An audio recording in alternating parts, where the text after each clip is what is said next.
Pemirsa, Presiden Amerika Serikat Donald Trump membeberkan dua nama pilihan teratasnya untuk menjadi ketua The Federal Reserve selanjutnya menggantikan Jerome Powell.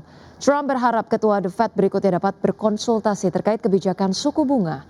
Meski demikian, hal ini berpotensi mengganggu independensi bank sentral.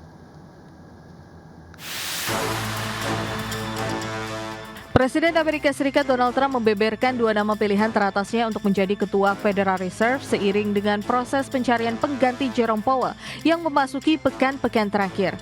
Kedua nama yang dikantongi Trump adalah Direktur Dewan Ekonomi Nasional Gedung Putih Kevin Hassett dan mantan Gubernur The Fed Kevin Warsh. Mengutip Bloomberg, Trump mengungkapkan bahwa Kevin Warsh telah masuk ke dalam daftar kandidat teratas melawan Hassett yang selama ini banyak dipandang sebagai kandidat terkuat untuk posisi tersebut. Dalam pernyataan terbarunya, Trump menyatakan proses seleksi masih terbuka dan belum final. Padahal sebelumnya ia sempat menyatakan telah memiliki gambaran jelas terkait sosok yang akan dicalonkan sebagai pemimpin bank sentral. Bahkan pada Rabu lalu, Trump telah bertemu dengan Kevin Warsh. Dalam pertemuan itu, Warsh menyampaikan pandangannya agar biaya pinjaman berada di level yang lebih rendah. Sejalan dengan itu, Trump juga menegaskan pandangannya bahwa suku bunga seharusnya diturunkan secara agresif. Usai pertemuannya dengan Warsh, hingga saat ini masih belum ada kejelasan apakah Trump akan mewawancarai kandidat lain untuk posisi strategis tersebut atau tidak. Lebih lanjut, Trump berharap ketua The Fed berikutnya dapat berkonsultasi terkait kebijakan suku bunga. Harapannya ini dinilai berpotensi mengubah tradisi independensi bank sentral. Adapun pada masa jabatan keduanya, Trump secara terang-terangan menyampaikan ketidakpuasan terhadap bank sentral di bawah kepemimpinan Jerome Powell. Menurutnya, The Fed belum cukup agresif menurunkan suku bunga dan ia menilai suku bunga idealnya berada di level 1% atau bahkan lebih rendah. Berbagai sumber IDX Channel.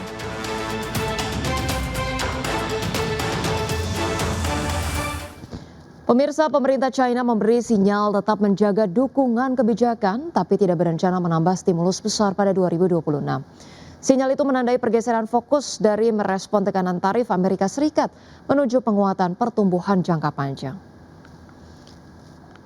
Dalam pernyataan resmi usai konferensi kerja ekonomi pusat, pimpinan negara menyatakan akan menggunakan pemangkasan suku bunga dan rasio cadangan wajib secara fleksibel dan efisien guna menjaga likuiditas memadai.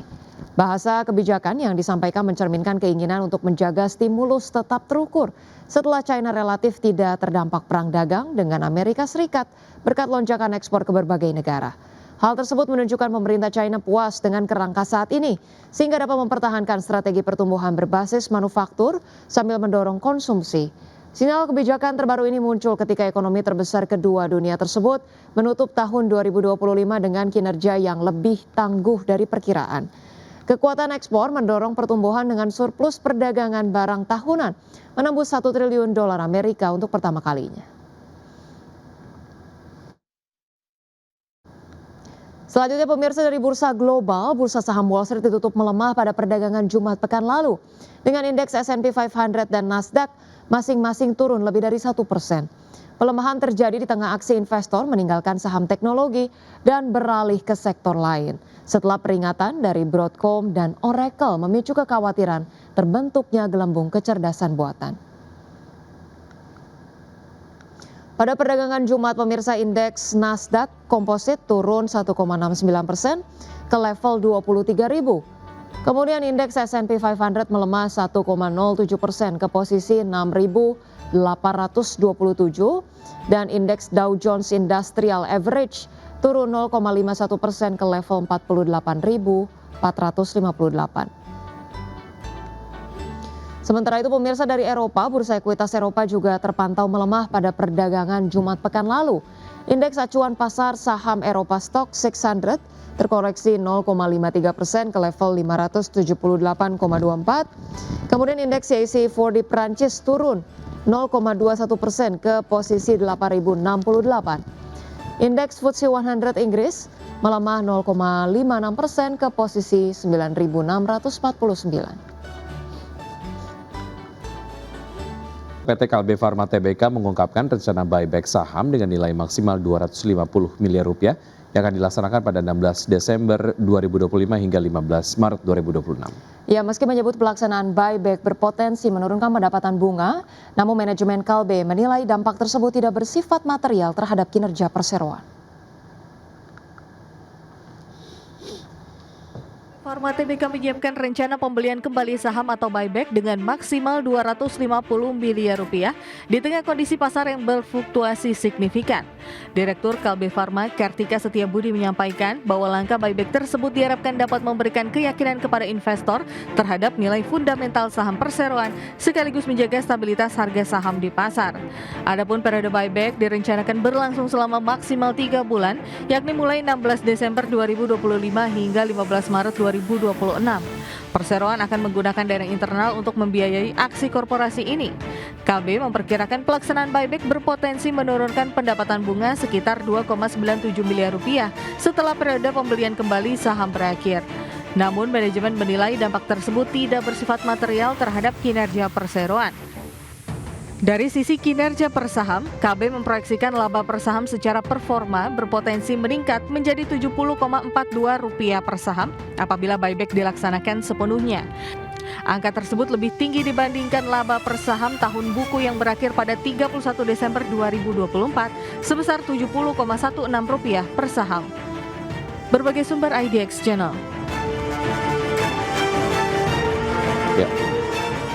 Pemirsa, emiten perunggasan PT Janu Putra Sejahtera Tbk mengalokasikan belanja modal senilai 130 miliar rupiah untuk tahun 2024 seiring dengan ekspansi bisnis ayam petelur hingga pembibitan. Ya, Direktur Utama PT Janu Putra Sejahtera Tbk Sri Mulyani mengatakan manajemen telah menetapkan arah strategis yang prospektif pada tahun 2026 berfokus pada penguatan unit bisnis layer komersial yakni ayam petelur dan ekspansi kapasitas breeding atau pembibitan. Ya, strategi ini didukung penuh oleh momentum kebijakan pemerintah terutama melalui program makan bergizi gratis yang diproyeksikan akan mendongkrak permintaan protein hewani nasional. Adapun rencana pembangunan hatchery atau penetasan akan direalisasikan di Kulon Progo, Yogyakarta pada tahun depan untuk mendukung breeding dan grandparent stock. Dengan hatchery milik sendiri, perseroan pun berharap dapat mencapai efisiensi yang lebih tinggi untuk DOC final stock dan juga parent stock. Prospek saham PT Prodia Widya Husada Tbk atau PRDA pada tahun 2026 dinilai masih menjanjikan. Iya, langkah ekspansi perusahaan di sektor layanan kesehatan menjadi salah satu katalis positif bagi kinerja jangka menengah hingga panjang. Investment Analyst Advisor atau Advisor Provina Visindo, Indi Naila menilai bahwa fokus ekspansi PRDA ke layanan stem cell pasca akuisisi 30% saham Prostem menjadi salah satu penopang pertumbuhan pendapatan dan margin. Selain itu, penguatan riset dan pengembangan atau R&D juga dinilai mampu meningkatkan daya saing perusahaan di tengah ketatnya persaingan industri layanan kesehatan. Meski memiliki prospek positif investor, tetap diminta mewaspadai sejumlah resiko. Mulai dari potensi perlambatan belanja kesehatan masyarakat, persaingan harga yang semakin ketat, hingga dinamika regulasi layanan stem cell. Dengan mempertimbangkan katalis dan resiko tersebut, analis menyarankan strategi wait and see terhadap saham PRDA.